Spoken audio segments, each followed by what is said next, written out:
চা এইবোৰ টকা তেখেতৰ বিছনাৰ তলতে আছিলে।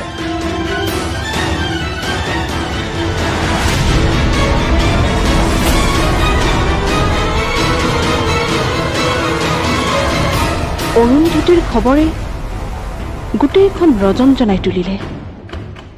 যি হ'ল ভালেই হ'ল, কিন্তু আচৰিত কথা, যিবোৰ কথা মই মনতে ভাবি থাকোঁ সেইবোৰ হঠাৎ কেনেকৈ সঁচা হৈ পৰে। নে অৰুন্ধতীৰ আন কোনোবা শত্ৰু আছে? এতিয়া একদম চাইলেণ্ট থাকক। বেছি ফূৰ্তি ফাৰ্তাও কিন্তু বেয়া। চাব কিন্তু তাক আপোনাৰ হাতৰ মুঠিত ৰাখিব। সি ৰং সলালে চব খেলি মেলি হৈ যাব। নাই নাই, আপুনি নিশ্চিন্ত থাকক বছ।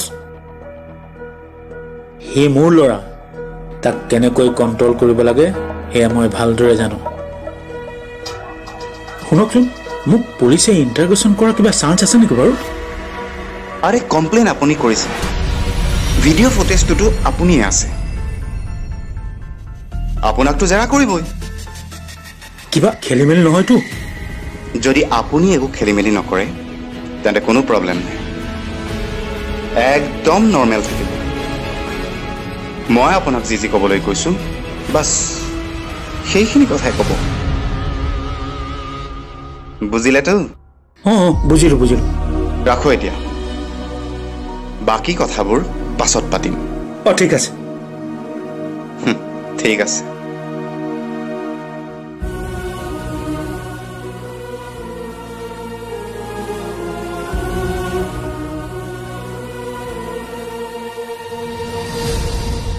মোক তুমি বেয়া নাপাবা অৰুন্ধতী, কেতিয়াবা কেতিয়াবা এনেকুৱা কাম কৰি ভাল লাগে। তোমাৰ লগত মোৰ একো শত্ৰুতা নাই,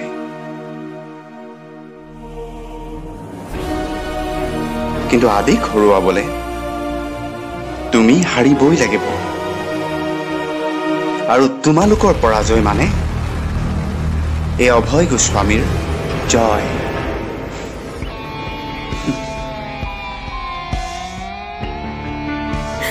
মই নাজানো সেই টকাখিনি ক'ৰ পৰা আহিল, মাথো মই এটা কথাই জানো যে মই এই টকাখিনি কাৰো পৰা লোৱা নাই।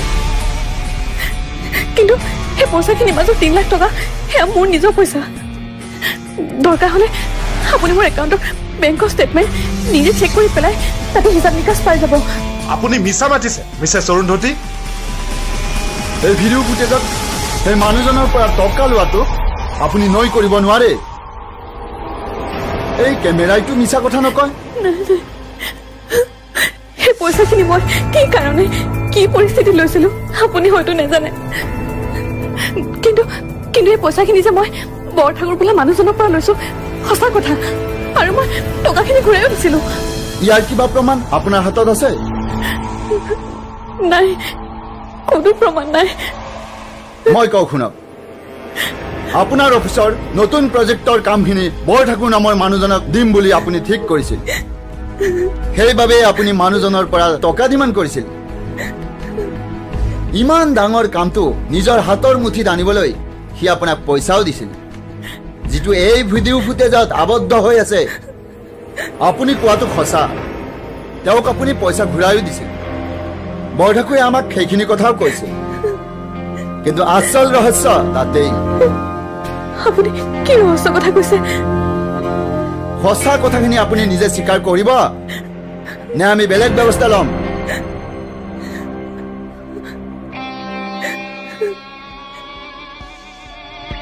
এয়া অসম্ভৱ।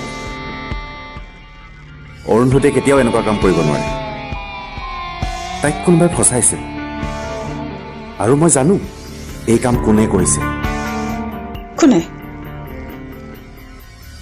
এতিয়া এইবোৰ কথা কোৱাৰ সময় নহয়।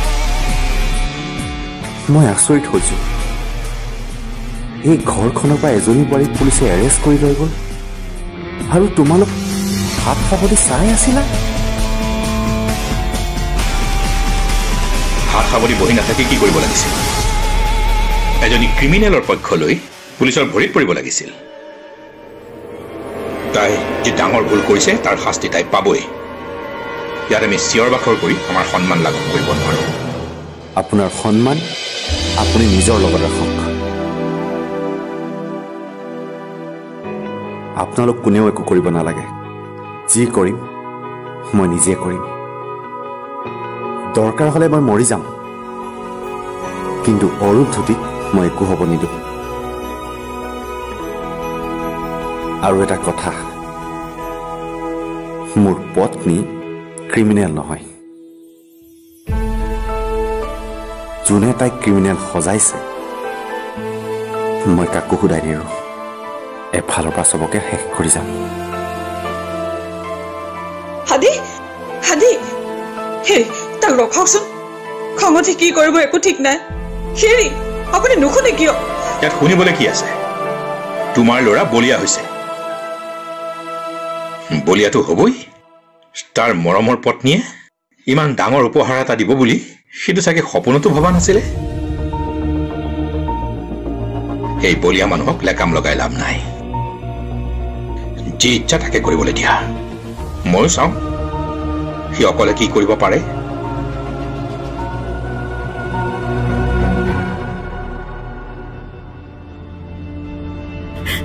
সেইবোৰ চব বৰ ঠাকুৰ চল মোৰ লগত যি হৈছে চব তেখেতে কৰিছে বিশ্বাস কৰক মই আজিলৈকে কাৰো পৰা 1 টকা এটা লোৱা নাই মোক দেখিলে তেনেকুৱা লাগে নেকি যে মই এজন অপৰাধী বুলি আপুনি নিজে এবাৰ ভাবি চাওকচোন এতিয়া আৰু ভাবিবলৈ একো নাই মিছেছ অৰুন্ধতী চেহেৰা চাই যদি ক্ৰিমিনেল ধৰিব পাৰিলোহেঁতেন পৃথিৱীত ক্ৰিমিনেলৰ জন্ম নহলহেঁতেন আইনে প্ৰমাণ বিচাৰে প্ৰমাণ আপোনাৰ এতিয়ালৈকে যি যি প্ৰমাণ পাইছো আপোনাক মাথো এটা কথাই কওঁ আপোনাৰ এই এলিগেশ্যনৰ পৰা নিজকে মুক্ত কৰাটো ইমান সহজ নহয় বাকী বিচাৰটো আদালতত আছেই আমাৰ মায়েও কথাটো গম পালে জানেনে নিউজত দেখা পাই মায়ে এইমাত্ৰ ফোন কৰিছিল নিউজত বাজিলেই যেতিয়া এতিয়া অকল তোমাৰ মায়ে কিয় গোটেই পৃথিৱীখনেই গম পালে কাৰ কি চক্ৰান্তত পৰি তাইৰ যে এই দশা হ'ল অৰুন্ধতী প্লিজ এতিয়া কন্দা কটা নকৰিবা তুমি এনেকুৱা কৰিলে মই কি কৰিম কোৱাচোন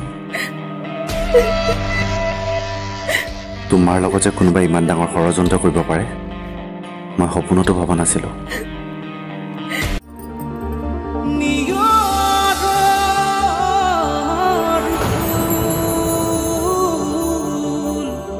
পাৰিলোহেঁতেন পৃথিৱীত ক্ৰিমিনেলৰ জন্ম নহলহেঁতেন আইনে প্ৰমাণ বিচাৰে প্ৰমাণ আপোনাৰ এতিয়ালৈকে যি যি প্ৰমাণ পাইছো আপোনাক মাথো এটা কথাই কওঁ আপোনাৰ এই এলিগেশ্যনৰ পৰা নিজকে মুক্ত কৰাটো ইমান সহজ নহয় বাকী বিচাৰটো আদালতত আছেই যদি সঁচাই আপুনি নিৰ্দোষী হয় আদালতত প্ৰমাণ কৰক তাৰ বাহিৰে আমি আন একো কৰিব নোৱাৰো এতিয়া মই যাব পাৰিম নে যদি ঘৰলৈ যোৱাৰ কথা ভাবিছে এয়াতো অসম্ভৱ আপোনাক নেই জিম্মত ৰখা হ'ব ঘোষ লোৱাটো কিমান ডাঙৰ অপৰাধ সেই বিষয়ে আপুনি হয়তো নেজানে আৰু যদি জানিলেহেঁতেন আপুনি এনেকুৱা ভুল নকৰিলেহেঁতেন আপোনাৰ এই লোভে আপোনাৰ কাল হ'ল এতিয়া ভুগি থাকক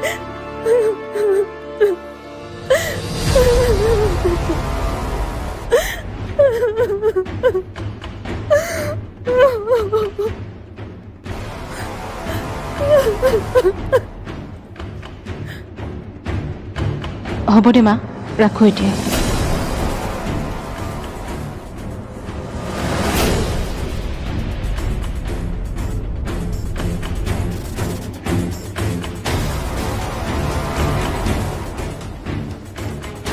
আমাৰ মায়েও কথাটো গম পালে জানেনে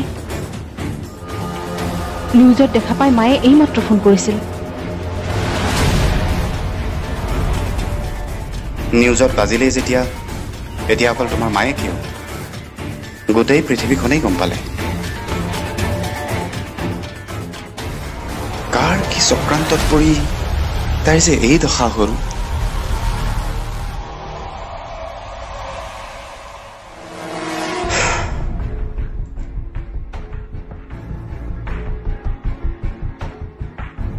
বেচেৰি অৰুন্ধতীজনীলৈ মোৰ বেয়াই লাগিছে।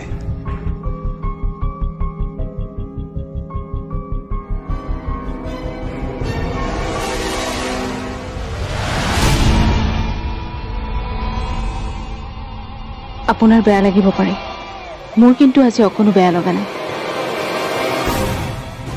আজি তাই যি সন্মান পালে সেয়া তাই কৰা কুকৰ্মৰ ফল। তাইক কোনোবাই ফচাইছে বুলি তাৰ মানে তুমি নাভাবা? তাইক কোনে ফচাব? দেউতাই নে আপুনি? মই আকৌ কিয় ফচাম? সেইটোৱেইটো কথা, আপুনি তাইক কিয় ফচাব? নফচাই। ধৰি ললো তাই নিৰ্দোষী, কিন্তু তাইৰ ৰুমত ইমান টকা ক'ৰ পৰা আহিল? আমিতো তাইক ফচাবলৈ কোনেও তাইৰ ৰুমত গৈ টকা থৈ অহা নাই। নিশ্চয় সেই টকাখিনি তাইৰে হ'ব। আৰু ভাইৰেল হোৱা ভিডিঅ'টোৱেতো সেইটোৱে প্ৰমাণ কৰে।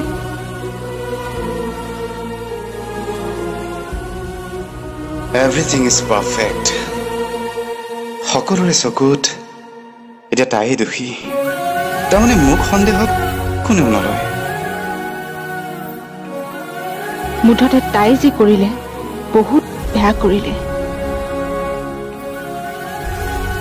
মোৰ দেউতালৈহে বেয়া লাগিছে জানে।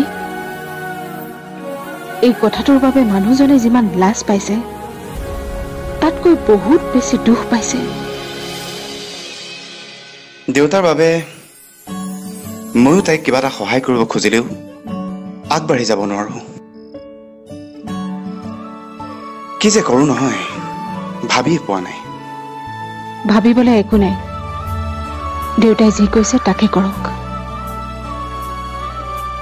কিবা এটা কৰিবলৈ গৈ দেউতাৰ মনত আঘাত দিয়াহে হ'ব। এনেই মানুহজন বৰ কষ্টত আছে। সেইটোতো হয়েই। আদি বা তাত গৈ কি কৰি আছে গৈ?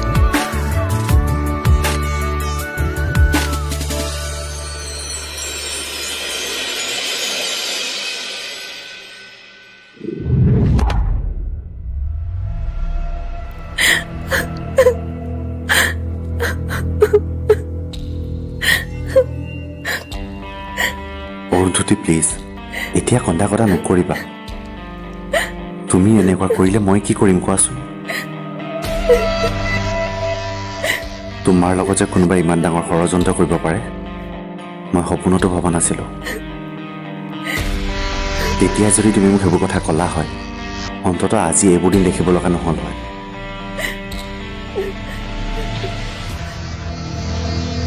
যি হ'ল হৈ গ'ল। তুমি মাত্ৰ চুপ হৈ থাকিলে নহ'ব।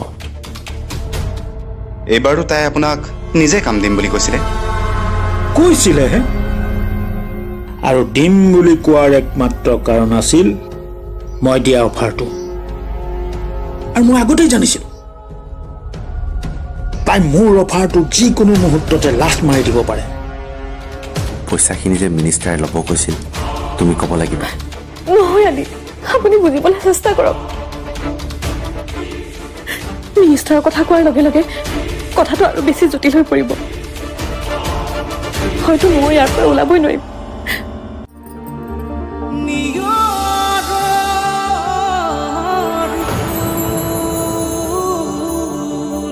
নাছিলো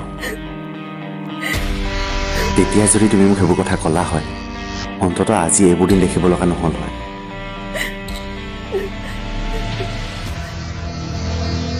যি হ'ল হৈ গ'ল।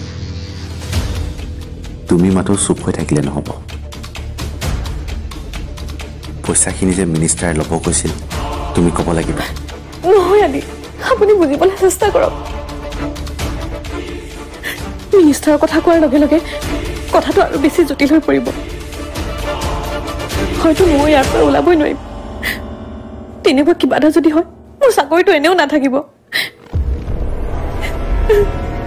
মোৰ যি হয় হ'বলৈ দিয়ক, কিন্তু মিনিষ্টাৰৰ কথা কোনো কাৰণতে আমি উলিয়াব নোৱাৰিম। তেতিয়াহ'লে তোমাৰ প্ৰচাৰ উপায় একো নাই, কাৰণ আইনৰ চকুত তুমি দোষী। কি কৰা যায় এতিয়া ৰবাচোন কোন মিনিষ্টাৰে তোমাক পইচা ল'ব কৈছিল তেওঁৰ নাম কি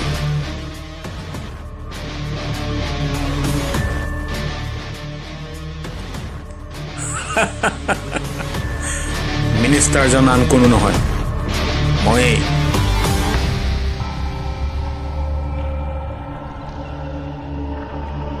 মানে মিনিষ্টাৰ হৈ আপুনিয়ে তাইক ফোন কৰিছিলে অবভিয়াছলি মিনিষ্টাৰ হৈ মই কল কৰিছিলোঁ কাৰণ মোৰ ওচৰত আৰু বেলেগ অপশ্যন নাছিল তাইৰ পৰা মই কাম ল'বলৈ আগতেও তাইক কেইবাবাৰো টকা অফাৰ কৰিছিলোঁ তাইক টকা লোৱা দূৰৰে কথা মোক অপমান কৰি খেদি পঠিয়ালে আৰু মই তেতিয়াই ভাবিছিলোঁ এদিন এই কামৰ মই পুতক তুলিমেই কিন্তু এইবাৰতো তাই আপোনাক নিজে কাম দিম বুলি কৈছিলেহে আৰু দিম বুলি কোৱাৰ একমাত্ৰ কাৰণ আছিল মই দিয়া অফাৰটো আৰু মই আগতেই জানিছিলোঁ তাই মোৰ অফাৰটো যিকোনো মুহূৰ্ততে লাষ্ট মাৰি দিব পাৰে ডুবোৱাৰ প্লেন কৰিব পাৰে সেইখিনি মই আগতেই ইমান পাইছিলোঁ আৰু সেইবাবে মই মিনিষ্টাৰৰ নাম লৈ ময়েই ফোন কৰি মোৰ পৰা পইচা ল'বলৈ ক'লোঁ আৰু তাই নিজৰ চাকৰিটো বচাবৰ বাবে সেই টকাখিনি লৈ ল'লে ফোনত কোৱা কথাটোকে তাই সঁচা বুলি ভাবি ল'লে মাইকী মানুহটো এই যিমানেই চালাক নহওক কিয় আমাৰ দৰেতো আৰু চালাক হ'ব নোৱাৰে